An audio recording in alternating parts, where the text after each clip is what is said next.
প্রত্যেকবারের মতো আবারও চলে এসেছি একটা মিশো হলের ভিডিও নিয়ে। ট্রাস্ট মি, এই জামাগুলো এত কম প্রাইসে, এত স্টাইলিশ, এত সুন্দর আর এত ভালো কোয়ালিটি তোমাদের কাছে না থাকলে সত্যি মিস আউট করছো। Hey guys, welcome back to a new video. প্রত্যেকবারের মতো আমি আবারও নিয়ে এসেছি একটা Meesho haul. And trust me, এই পার্টিকুলার কালেকশনসগুলো যদি তোমাদের ওয়ার্ড্রোবে না থাকে then you all are missing out on a lot of things. চলো তোমাদের সঙ্গে শেয়ার করি।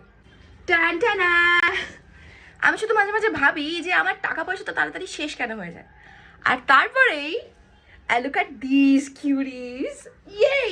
এই পার্টিকুলার আউটফিটসগুলো তোমরা যে কোনো ওকেশনে পরতে পারবে, plus these are super comfy and pretty stylish. গরম তো চলেই এসেছে, সামার ইভিনিং ওয়্যারের জন্য এই ব্ল্যাক পিওর কটনের ওয়ান পিসটা বেশ ভালো লেগেছে আমার। তারপরে little red riding hood inspired একটা রেড কালারের ড্রেস পেয়েছি, যেটা এত সুন্দর, লং, পিওর কটন, পরে ভীষণ আরাম, ডেইলি ওয়্যারের জন্য একদম পারফেক্ট। প্লাস পুরোটাই কটনের, তাই খুবই কমফোর্টেবল। গাইস, এই ড্রেসটা জাস্ট ওয়াও।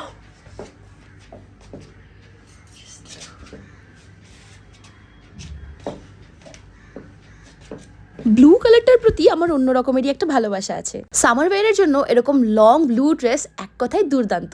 এই গ্রিন আর হোয়াইটের ফ্লোরাল প্রিন্টেড ড্রেসটা, যেটা কাট আউট করা আছে কোমরের সাইডটা, এটা কিন্তু জাম্পস্যুটের মতো তোমরা বলতে পারো, বাট নিচটা প্যান্ট না, নিচটা থাকছে স্কার্ট। ড্রেসটা এত প্রিটি, আমি তো এটা পরে রিসেন্টলি একটা বিয়ে বাড়িতেও চলে গিয়েছিলাম।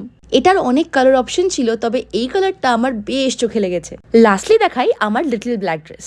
এবার বলো, এর মধ্যে তোমাদের সব থেকে বেশি কোনটা ভালো লেগেছে? আর যেটাই পছন্দ হয়েছে না কেন, লিঙ্ক যদি লাগে একবার কমেন্ট করো, লিঙ্ক আমি তোমাদের পাঠিয়ে দেবো ডিএমে। টাটা।